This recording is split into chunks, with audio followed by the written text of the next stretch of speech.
Good morning, everyone. This is Shlok with the team. What you just saw were some horrific sights from Uttarakhand floods back in 2013. Uttarakhand, a state in northern India crossed by the Himalayas, is known for its Hindu pilgrimage sites. Uttarakhand has highly varied topography with snow covered peaks, glaciers, deep canyons, rolling streams, beautiful lakes, and a few patches of dusty plain in the south. Some of the highest mountains in the world are found in Uttarakhand. This topography also makes Uttarakhand prone to natural disasters like floods, which are common in Uttarakhand. The team represents a short documentary on Uttarakhand floods. Throughout, we will see the causes, the after effects, and how this problem can be solved.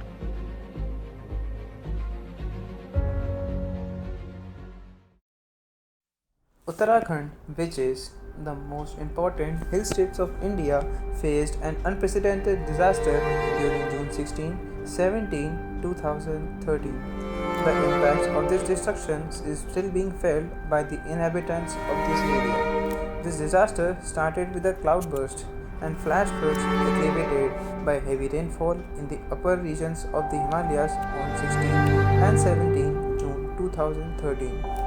Heavy losses were caused by excessive flooding and land erosion in the Mandakini, Alaknanda, Bhagirathi, and other river basins. The five districts of Uttarakhand, namely Bageshwar, Chamoli, Pithoragarh, Rudraprayag, and Uttarkashi, were badly affected by this natural calamity.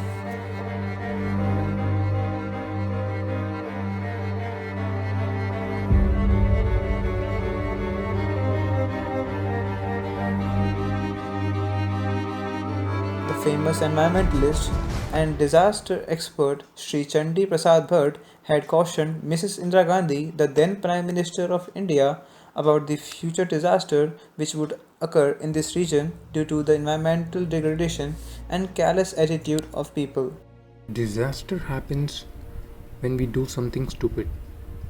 The scientists cited numerous reasons for Uttarakhand floods such as glacial lake outburst, cloud outburst, and climatic changes. Since 2002, Uttarakhand, where Ganga originates, has been on a drive to build hydropower projects. The state, which currently produces 4,000 megawatts of hydropower from 98 odd projects, since 2009 signed agreements to build another 350 dams. The power plant projects are situated high up in the mountainous region, diverting the flow of the streams and river passing through tunnels through turbines to generate electricity.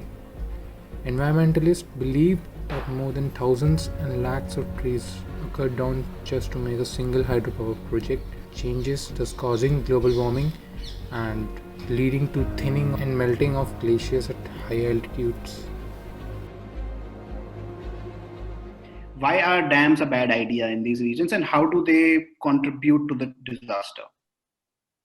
In the region just above the main central thrust in Uttarakhand, it is a paraglacial zone. Now I've explained that in the paraglacial zones, you have all these debris lying around. In the event of heavy rainfall or a flood, the rivers, however small they are able to mobilize or pick up all these sediments and debris and become a very destructive force later. Now, you take this particular case, the stream that brought the sediments down into the Rishi Ganga is probably no more than 10 or 15 kilometers long, the Ronti Gard.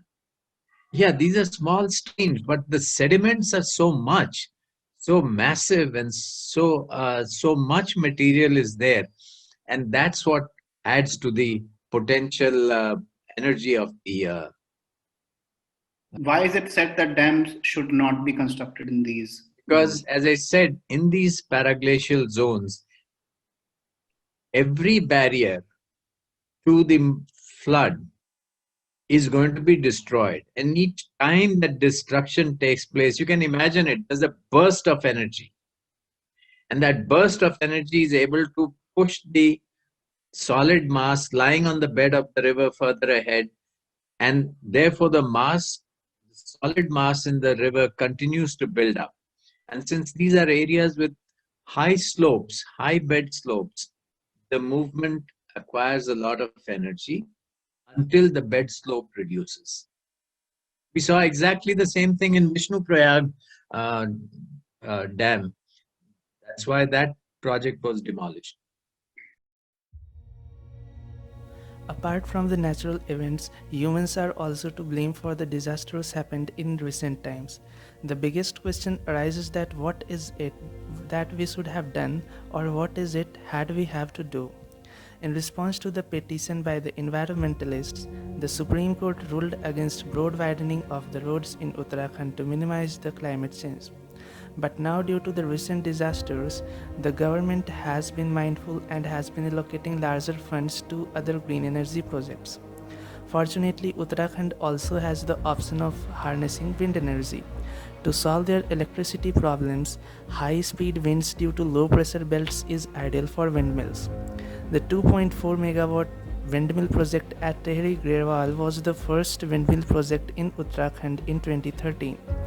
Unfortunately, these aren't enough to meet the energy need, so hydropower projects become necessary. But to minimize the loss of property and life both, preventive measures and disaster management preparations should be made a priority.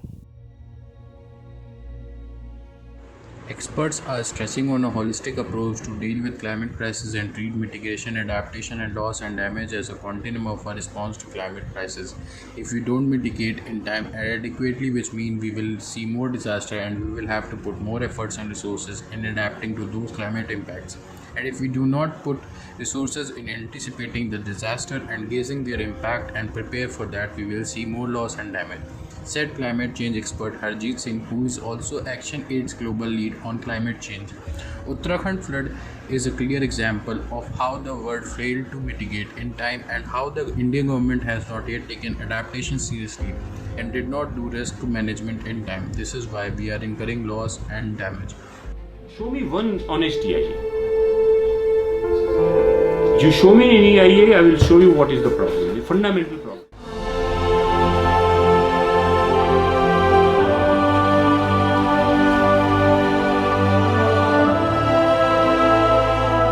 %100% renewable energy really must be the goal. Really must be the goal.